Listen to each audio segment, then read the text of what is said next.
A long overdue facelift at the Mitchell City offices is nearing completion. KNEB.TV News starts right now. From your trusted source for news in western Nebraska and eastern Wyoming, this is KNEB.TV News. Presented by Platte Valley Companies, premier provider of financial services. Hello, I'm Ryan Murphy. This is KNEB.TV News, powered by Platte Valley Companies. Thanks for joining me. In our top story, new life has been breathed into the Mitchell City offices.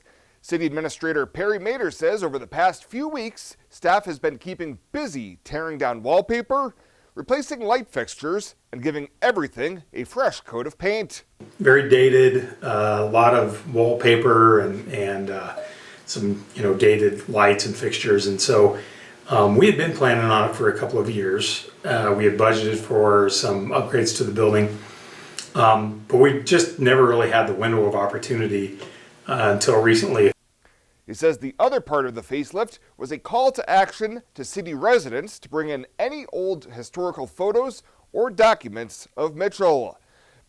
Mader says they're working on getting a display case to showcase items, including the ledger for the city's first council meeting from 120 years ago.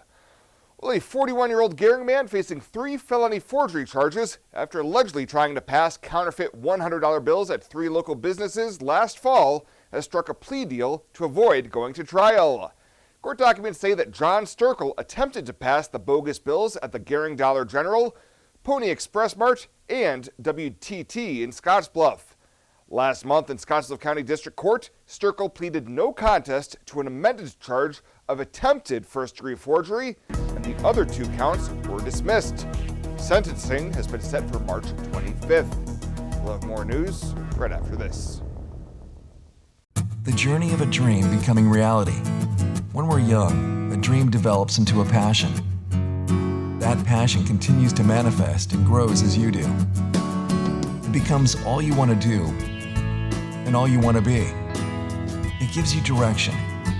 It drives you. Then, your dream has become a reality. When that dream is ready to be reality, Platte Valley Bank will be with you every step of the way.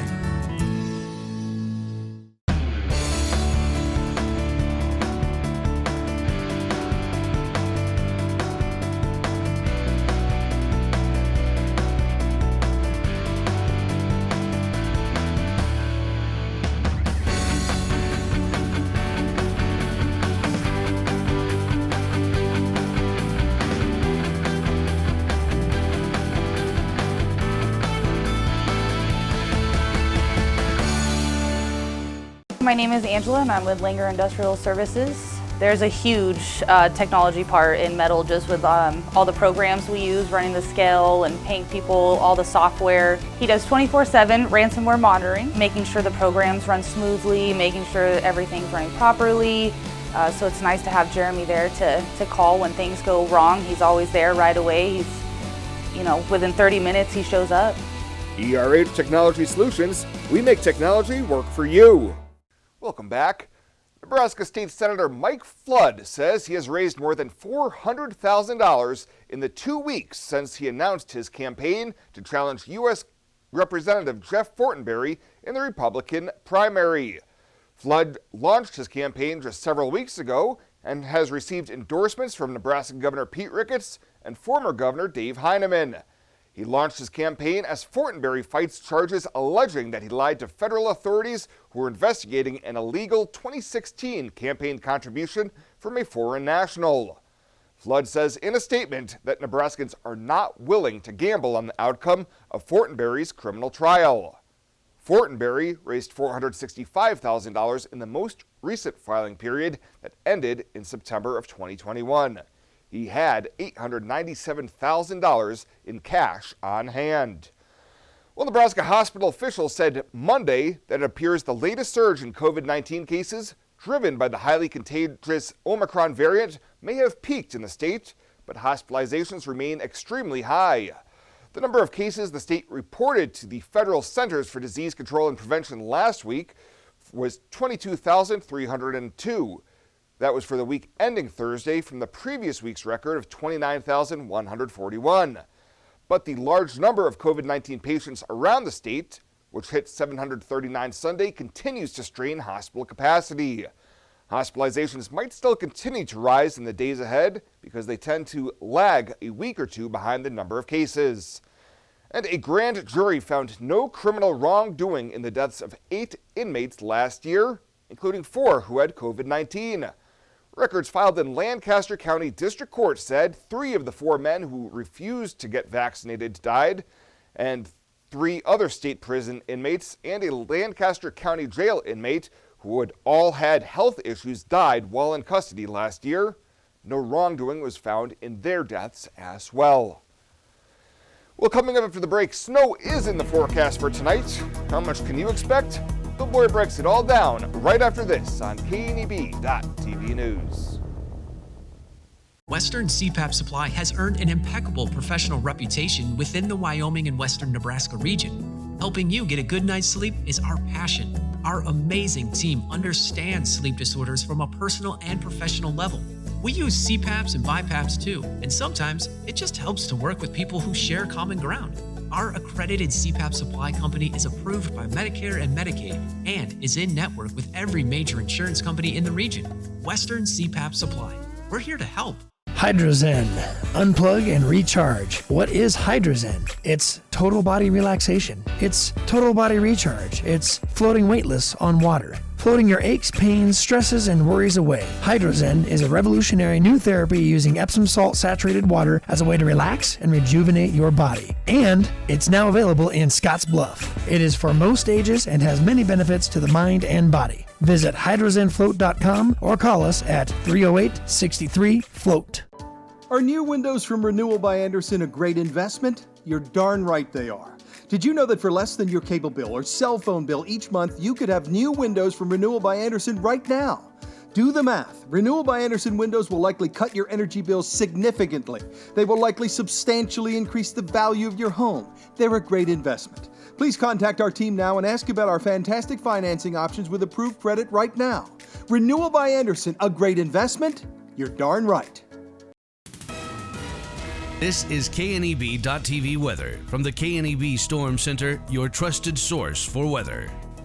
Well, we're going to be dealing with cloudy skies and snow showers developing overnight into tomorrow morning, and we're going to see temps falling off into the teens, and they're going to stay there tomorrow. We do have a winter storm on the way. Snow will develop overnight tonight. We're going to see a widespread 2 to 5 inches, I think. Heavier amounts are going to be south of I-80 into northeastern Colorado. And tomorrow night, if we clear off, we could see very, very cold low temperatures out there. 58 yesterday for our high. Yeah, and we're talking about very cold low temps tomorrow night after 58 yesterday. That is absolutely insane. 0.7 of an inch of moisture. That's where we ended January. Almost double what we would ordinarily have for the month and year as we get off to a good start. The colder air is not quite here yet. Still off to our north and east. The colder of the air is going to slide in here tomorrow, but we're going to be dealing with temps that aren't going to be this warm probably for another 48 hours, and they're only in the 20s right now, and that was in the 50s yesterday at this time. Winds are out of the northeast, 5 to 15, gusts occasionally closer to 20, but not too bad in the wind department compared to yesterday, but it is colder, so wind chills in the single digits. And let's take a look at what we've got going on out here. Let's start off with the region. We told you yesterday there were winter storm watches around the Cheyenne, Fort Collins area. Those have been upgraded to winter storm warnings now. The rest of the area that's highlighted in that blue shade is in winter weather advisories. This includes Wheatland, Torrington, Scottsbluff, Harrisburg, Kimball, Pine Bluffs, the Sydney area, down into northeastern Colorado and beyond. Look at this. We have a huge swath here, and we're going to be flat out dealing with snow, ice, and miserable conditions for a large portion. I think most of this area that we're highlighting in here, that is where we're going to see a snow and ice mixture that is going to be absolutely devastating to a lot of people. But a huge swath there covered under winter storm warnings, winter storm watches, winter weather advisories, all the way down into Dallas and even central portions of Texas. Our forecast looks like this when you get on the bus tomorrow. I think that might be when some of the heavier snow is falling. Temps in the teens. On the way home, well, some more snow showers, and hey, temps in the teens. We're not going anywhere. It's going to be almost the same when you get off the bus as you get on. The snow rates just may not be quite as heavy. We already have some snow around southeastern portions of Wyoming. We're going to grow that area as we go overnight. The snow backing into the system. That's why you see it moving east to west. It expands, and I think most of the area will see snow by sunrise tomorrow. And we're looking for lows overnight into the single digits, a few areas into the low teens. Tomorrow, we're going to see really a day of snow. Heaviest snow rates through probably lunchtime. They start to taper off, but light snow going to continue throughout the day and may even continue into the evening hours before things clear out late tomorrow night into early Thursday morning. And now this is key as you see where we're at Thursday morning. We have some areas here that are clear. Where these areas ultimately end up with these clear skies, if this area is bigger, but these areas that show clear skies tomorrow morning, if we get several inches of snow on the ground, those pockets where skies clear out, tomorrow night could be looking at temperatures in the double digits below zero. So remember, lows tonight, we're in the single digits and teens. Highs tomorrow at teens at best out there. And here's what we have coming our way for snowfall totals. Right now, it looks like the heaviest snow going to be in those winter weather advisory areas and then more over towards the Cheyenne area, 7 to 10 inches there. I think 2 to 5, a pretty good bet for most of us, maybe 3 to 6 inches around the Kimball area. Lesser amounts, and by the time you get to Chadron and Gordon over towards Mullen, no snow out of this system, maybe less than an inch around the Ogallala area. So that is what we're looking at. Pretty good confidence on that amount of snow. Here's the forecast models for the Scotts Bluff area by forecast model. Pretty good, 1.6 to 2.1 inches of snow. These 4 forecast models are kicking out here as we go through the next 24 to 36 hours. So pretty consistent there across the region. If we end up with that amount of snow, we're right in that ballpark of where things look like it's going to be.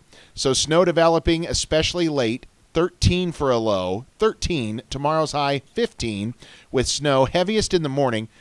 Colder conditions, 2 to 4 inches, I think, in the Scotts Bluff area, more to the south. And then as we wrap up the rest of your Groundhog Day, it's just going to be cold. Light snow continuing, 15 for your high. 30 is where we're going to on Thursday, and 40s for both Friday and Saturday in the K&EB Farm and Ranch Expo, and 50s as we start early next week. Again, we're keeping some clouds around, so low temperatures. I only have down to 0 on Wednesday night. That could be 10 to 15 degrees colder than that if we do clear out here. So plan on some very cold temps tomorrow night. This chair is way too big. It's perfect for us. This one's tiny. That's 'cause it's mine. Hey, this chair is just right. This bed is way too hard. It's perfect for me. This bed is way too soft. Just what I needed. This bed is just right. So come on over to Leeds Heads. The Evergreen Credit Card by FNBO. Earn unlimited 2% cash back on every purchase. Every day. Everywhere. Never worry about expiring points or category restrictions. Plus, there's no annual fee. Only from the Great Big Small Bank. A bank ever ready for you to earn more, wherever life leads. Evergreen by FNBO.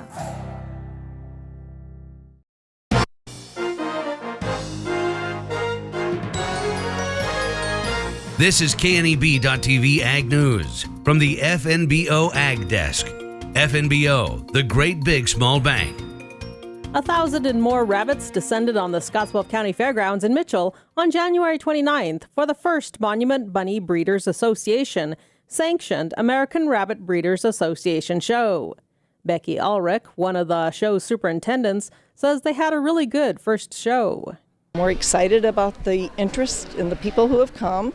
We've had over 1,200 entries in here today, and out of the 50 varieties that are registered at American Rabbit Breeders Association, we have had over 30 breeds show up. The show had both youth and 4-H and adults showing at the day-long event. Lucas Esselstein, a 4-H youth of Mitchell, tells us about his rabbit and what he likes about her. Her name is Button. She's a junior doe. She's a chocolate Polish, and I just got her from one of the 4-H'ers' parents a year or two ago. I liked the form of her. Her body was nice, and I liked how she posed at the time when I got her. Esselstein and Buttons got first place in their division. He adds they will continue working on posing for the fair. Among the breeds was a rare giant breed. Susan Londy of Cheyenne brought to the event. Londy says she really likes the heritage breeds and enjoys raising them and then seeing them perform well. This one, he liked the body type. The doe that I have, he liked the coat. And so their points are divided half and half between the body and the coat. And he has kind of a salt and peppery coat. And I guess, I don't know if you can see it, but they have rings in their coat. So, and his coat, that intermediate ring should be a little bit brighter, a brighter pearl color. The show had 6 judges and 2 open shows for the Mountain States Mini Rex Club and the Tornado Aldi Fuzzies. The Evergreen Credit Card by FNBO. Earn unlimited 2% cash back on every purchase. Every day. Everywhere. Never worry about expiring points or category restrictions. Plus, there's no annual fee. Only from the Great Big Small Bank. A bank ever ready for you to earn more, wherever life leads. Evergreen by FNBO.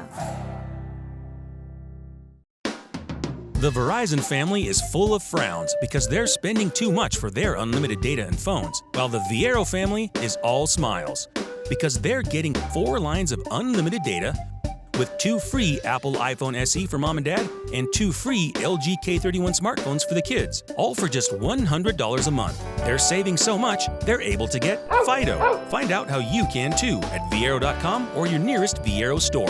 Viero Wireless, keeping you connected.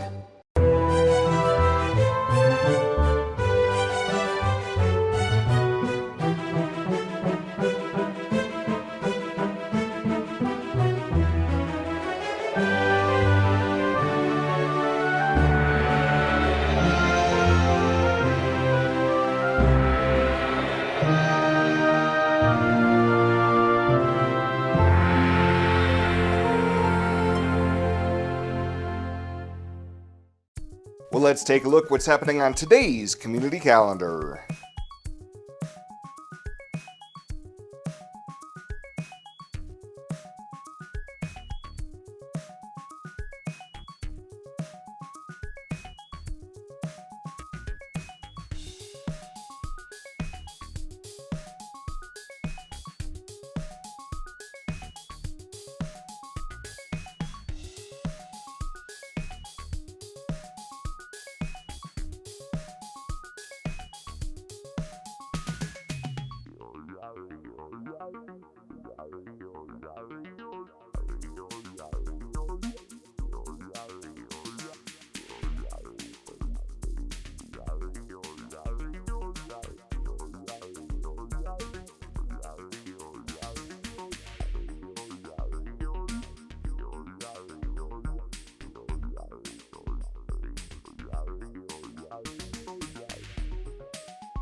The community calendar is brought to you by Riverstone Bank. First State Bank is now Riverstone Bank. Community strong with the same people you know and trust.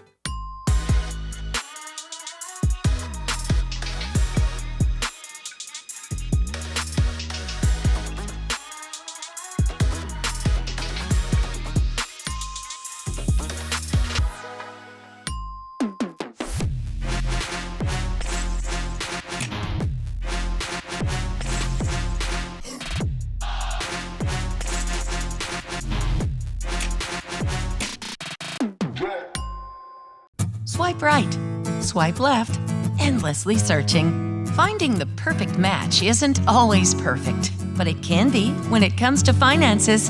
Nora found the perfect business loan. Jenny opened her first savings account. Grammy loves her checking account. We found a match for Wilson Farms. The Sandersons were matched with a mortgage. Regardless of your financial situation, Platte Valley Bank will match you with the perfect solution. Find your match at Platte Valley Bank. And finally tonight, the Creighton University Mid-America Business Conditions Index remained above growth neutral for the 20th straight month in January, but a drop in jobs and confidence starts the 2022 index on a sour note. Overall, the leading economic indicator for the 9-state region, including Nebraska, dropped to 56.2 from December's healthy 64.6. Creighton University economist Ernie Goss says interest rates will play a significant role the rest of the year. The Federal Reserve is going to have to raise rates and have to raise them quickly. I expect at least 1 percentage point increase in the short-term interest rates by the end of the year. That could be even between 1% and 1.5%. Long-term interest rates are likely to not increase as much, but even long-term interest rates are going to be rising, and that'll of course affect mortgage rates. Goss says while the region continues to add manufacturing activity, approximately 1/3 of supply managers expect supply chain disruptions and bottlenecks to worsen, with only 12% anticipating improvement. Regarding wholesale prices, Goss says the survey is tracking the highest and most consistent inflationary pressures in more than 1/4 of a century. Well, that does it for us this time. Thank you so much for tuning in. Stay safe out there. We'll see you here next time.